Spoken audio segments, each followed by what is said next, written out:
Hello, and thank you for tuning into the Stuff I Heard podcast. I'm your host, Joshua Peak, and this is, um, am I allowed to say Super Bowl? Am I supposed to call it the big game?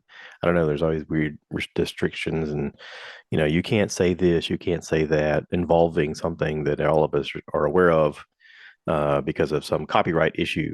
But anyway, it is the day of the big game, as some people are forced to say.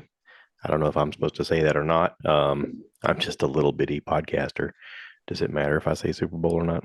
Anyway, so tonight, uh, the 49ers are going to be playing the Kansas City Chiefs. I am excited to see who wins. I don't really know. Um, it's going to be interesting because I like both teams. I like the players on both teams. I don't really have a team. See, a team is one of those things where I picture some guy who like grew up in Brooklyn and he's like, I'm a Yankees guy or, a Mets guy or whatever, and you just all your life you just root for one team and your whole existence like rises and falls with this one team. And there's a little bit of that here in South Carolina because of two big college rivals between Clemson and Carolina. And it's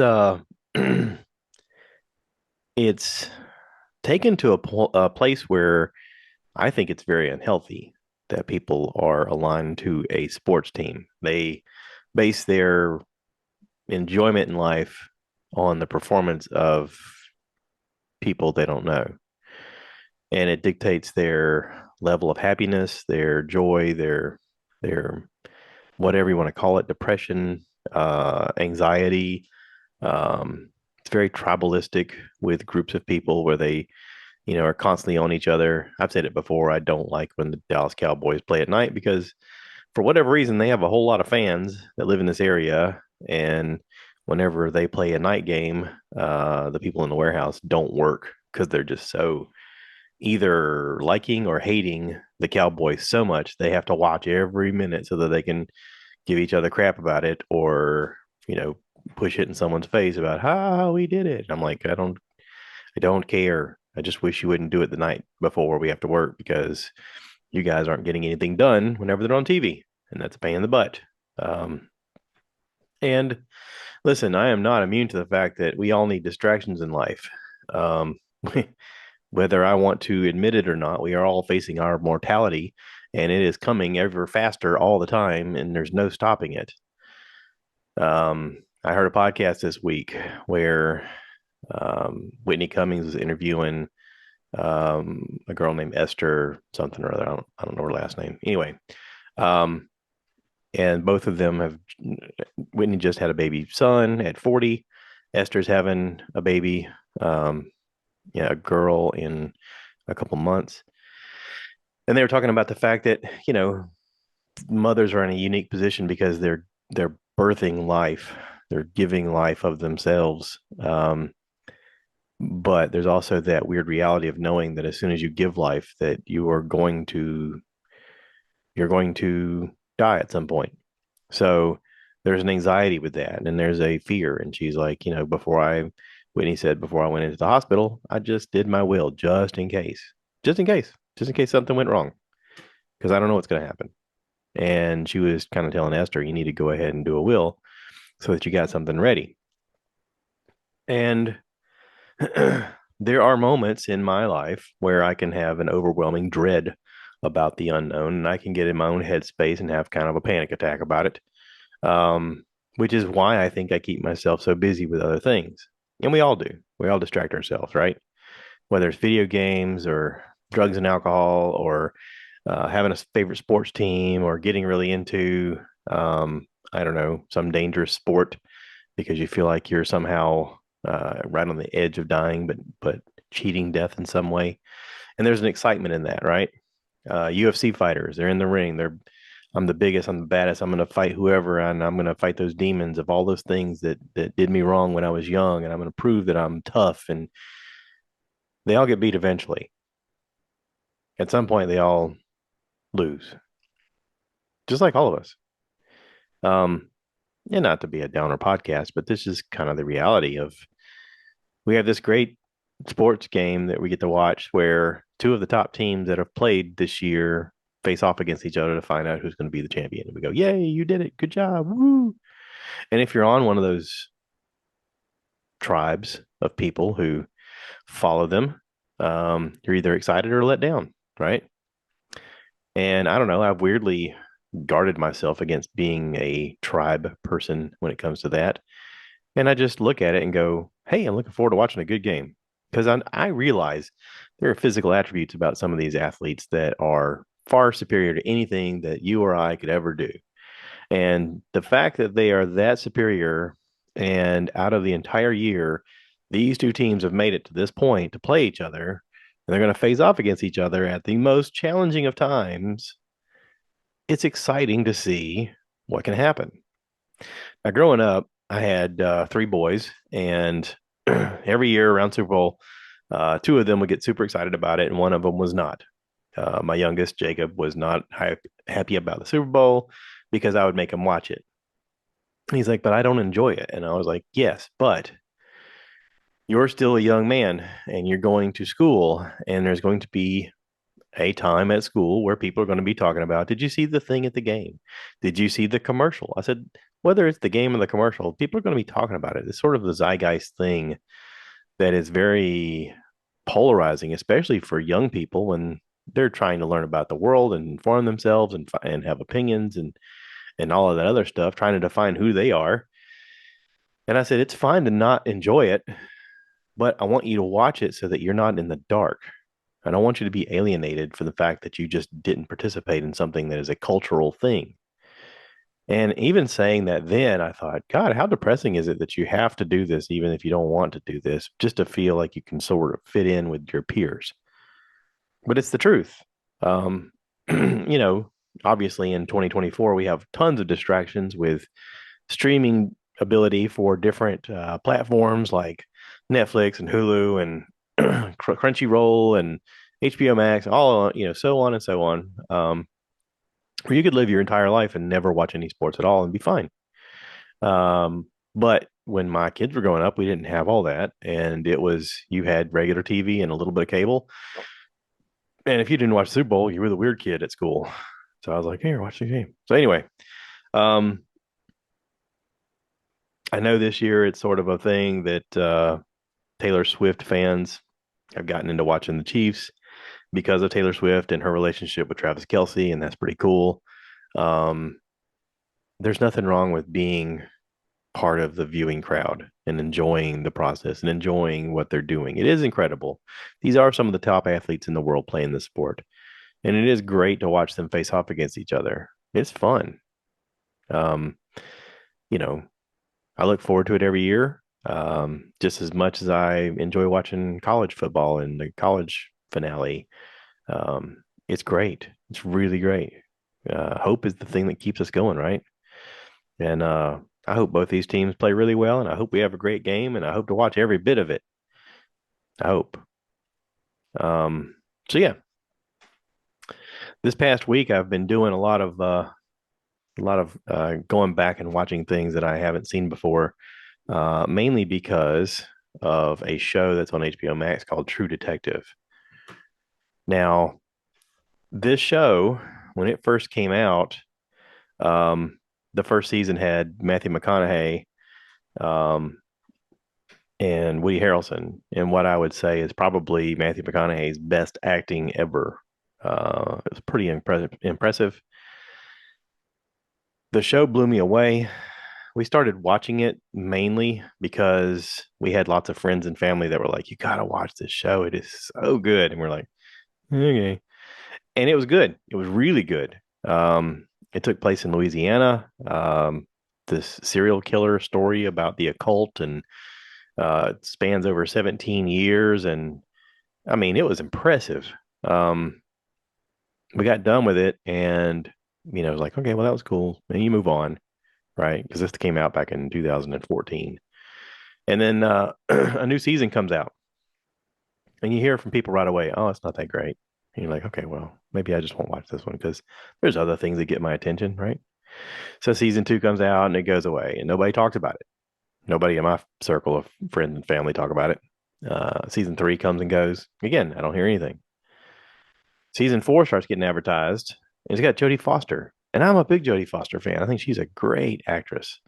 And it looks like it's in Alaska during the dark time of the year because of where Alaska is. They get 6 months of, or I don't know how many months. They get a lot of months of just darkness, and then a lot of months of just daylight because of the axis and the way the Earth tilts towards the sun and that sort of thing. So anyway, I really wanted to see this, but I was like, I can't.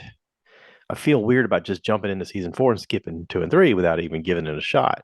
So I started season two last weekend. I quickly went through it. Um, it has lots of big stars, almost too many. Colin Farrell, Rachel McAdams, um, Vince Vaughn, Kelly Riley, Taylor Kitsch. The people in this thing, there's so many actors in this that it is overwhelming. The story gets lost a little bit. Um, it's in Los Angeles. Los Angeles is overwhelming. For as many documented people living in Los Angeles, there are probably twice as much undocumented people living there. So, illegal aliens, I should call it. But not just people from Mexico, people from Russia and China and everywhere. Los Angeles is a huge melting pot, and they don't lose sight of the fact that the interstates are a big part of it because almost every breakaway scene is them showing the giant interstates interpassing and people in gridlock and stuff like that. And how just being in the city, you just step one step to the left or right, and you're lost on the map because nobody can even tell you're not there because there's so much going on in Los Angeles. And with that, they have a story that I don't know if it's based on a true story or not, but it has to do with a gangster who's trying to get out of the gangstering game and have a legit business where he has invested money into land that's going to be turned into a railway system that's going to be a legit business. And everything goes sour. They can go sour. And it uncovers a whole bunch of things that kind of hit home for me of what's going on in the public right now with the realization of Jeffrey Epstein and the pedophile ring that he was running with political influence and blackmailing issues and things of politics where basically the criminals and the um, politicians were working together to get what they want out of the whole system. And as a microcosm of a show, this one shows all of that with three very flawed characters being your main characters. Um, Colin Farrell, Rachel McAdams, and Taylor Kitsch, all three of them are very, very flawed. Vince Vaughn is a fourth main character in being the gangster who wanted to go legit but can't. And it is season two is overwhelming just because of the amount of cast in it. I can't imagine how far they got into this where they were going, do we need to have like people with cards and have flashback edits of this person's that person and this person's that? Because it's a lot. It's a lot that happens. Um, it ended kind of how I thought it would end, with most of them dead. But yeah, interesting second season. Okay, roll right into the third season. Third season stars a guy I can't pronounce his name. Uh, I can't pronounce Maheshhala.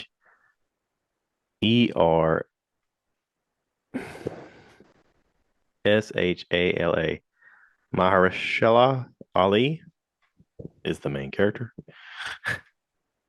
None of the names in this are easy to pronounce. Okay, so season three is the guy in Arkansas uh, who has a partner, and as they're riding along, um, they come across a missing child scenario where two kids go missing, and as they investigate, you realize that the guy who is the main character is having a discussion with somebody in present day where he has memory loss. So there's three versions of what he's saying. He has a version of when it happened in 1980. He has a version of whenever they came and questioned him again in 1990 because they found more evidence. Then he has a version in 2015 where they're interviewing him and he has dementia and he can't really remember all of the details, or half remembers them or remembers them wrong, and still wants to find out what happened. He's still kind of cursed with the reality of what happened, and he wants to, go back and solve this case with his partner. And I thought the third season was great. Um, yeah, it's it was confusing at times to know which version of what you're seeing is happening at certain times, but I thought they did a good job of transitioning between the different versions. Um, they're telling you all of this from the viewpoint of him in present day because there's elements that you don't learn that you can't find out because he has forgotten them, and you're only watching the version he's telling you. Um, but the character that they developed for this guy is really interesting. Um, if you're going to have a guy be a detective in 1980s Arkansas, you choose this very professional looking black man who's in a mostly redneck area who served during Vietnam as a LARP, one of these guys that are trackers. They basically go off on their own into the woods for weeks at a time, and they come out with a whole bunch of scalps in their hands. Uh, these these guys were serious, and this character, he's very professional in a lot of ways, but also very flawed in a lot of ways, like most of us. But he's just trying to solve this case, and you know, it's incredible. Um, so season four started off with Jodie Foster. Huge fan, by the way. Uh, she's in Alaska, and there's a weird occurrence where people go missing from a laboratory in Alaska. They're supposed to be doing some kind of digging into the permafrost to uncover some kind of microorganism that could unlock the keys to immortality. That is the quest that they have sold. But this being a mining town in the Arctic Circle, the mine has apparently been shut down, and the people there are either on the side of the mine or against the mine, and they're kind of at odds with each other, and they're all having a hard time with life in general. And you quickly get to be introduced to this crowd, where to me this is the best season since season one. So, um, you know, I'm impressed. I'm impressed. Again, it's one more distraction for me, one more thing to take me away from, reality, and just kind of, I don't know, step back and look at this stuff and just enjoy it for what it is. Great writing, great acting, great direction, all of it, good editing, the whole thing. But yeah, I like it. I'm into it. Whitney Cummings, listening to her podcast, listen to a couple episodes. Also, Neal Brennan has a podcast called Blocks. If you haven't watched Blocks on Netflix, I highly recommend it. It is a comedy show, but it's got a lot of philosophical things tied into it as well. He's probably one of the most brilliant comedy writers there is.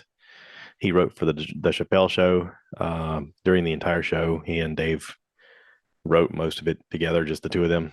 Um, Neal Brennan has another special on Netflix called Three Mics, where he talks about how the mind works and how sometimes you hear three voices look at every scenario a different way. And he has three microphones on the stage, and it was really interesting to see that years ago, because he would take moments to pause and go to each microphone and say it from a different point of view. And Blocks is really interesting because Blocks talks about how we all have mental blocks that we're trying to deal with and figure out how to maneuver and how to live with and how to manipulate and how to um, share those blocks with other people so that they don't feel alone and isolated. And I listened to two episodes this past week with him. Jimmy Carr is a friend of his, another tremendous stand-up comedian. Um, he interviewed Jimmy, and then they flipped it, and Jimmy interviewed him. Um, And I'm so happy that this kind of stuff exists today in my life. If it hasn't, like if podcasts didn't exist and none of this stuff existed, none of these cool shows, none of this other stuff, I think I would literally go out of my mind. Um, I'd have to be one of those either weird recluses that live in the woods and um, writes poetry and eventually rides his horse off the canyon wall or something, or I don't know. I'd have to be on a ship that I knew was going to crash, just so that I could face the impending doom head on. Um, but with these things, I get to enjoy it and think about things and think about how it affects me and how it affects the people around me, and maybe find that thing that helps all of us kind of make it through things together and problem solve together and realize that we are not alone and isolated and make friendships that you wouldn't normally think you can make friends with. You know, uh, I went and hung out with my friend Danny last night. He and I were having a burger talking about it and how he's like, yeah, I'm here. And there's this group of people that I'm friends with that we do this together. And I got another group of friends that we do this together and they can't stand each other. And I've tried to get them to like realize that they have more in common than they realize. And they just, for whatever reason, just don't like each other. And he's like, but I tend to get along with everybody. And I was like, yeah, you and I are weirdly chameleons like that. We can kind of make friends with everybody. Um, and I don't know why that is. I don't know if it's just because I have low expectations and um, defined parameters of friendship. Jimmy Carr and Neal Brennan talked about that, about how they made friends with each other on a really long walk outside of Vancouver after a comedy show. And he said, Neal Brennan told him, I want us to be friends. And what that means is if we're in the same town together, I want us to have lunch and talk. And we won't like be in the same area and not reach out and have lunch and talk. Like this is the parameters of the friendship, and we're going to do that.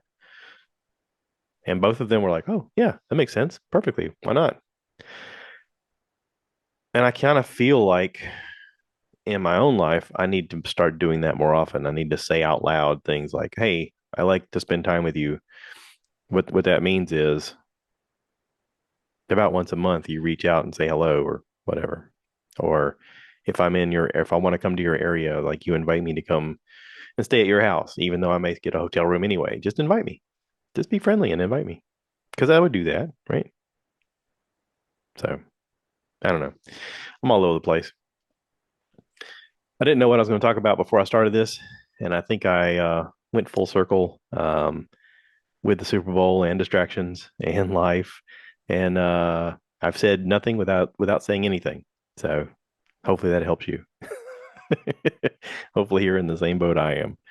Um, so yeah, I'm working on building a table for my mom, and that's going well. Um, Thank you to Frank for allowing me to come over and use his sawmill to cut up some wood. It was very interesting to learn how to do that. So that's it. I'm gonna wrap this up. Go check out True Detectives. Go check out Neal Brennan's Blocks. I can't recommend that enough. Um, it's fantastic.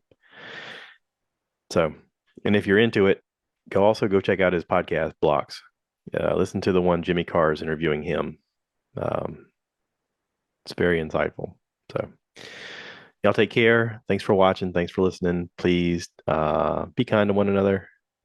Take a moment and be a friend to somebody who you've never been a friend to. Who knows? It may make their day. So, I always end this by saying, cue the cow. Cue the cow. Moo, baby.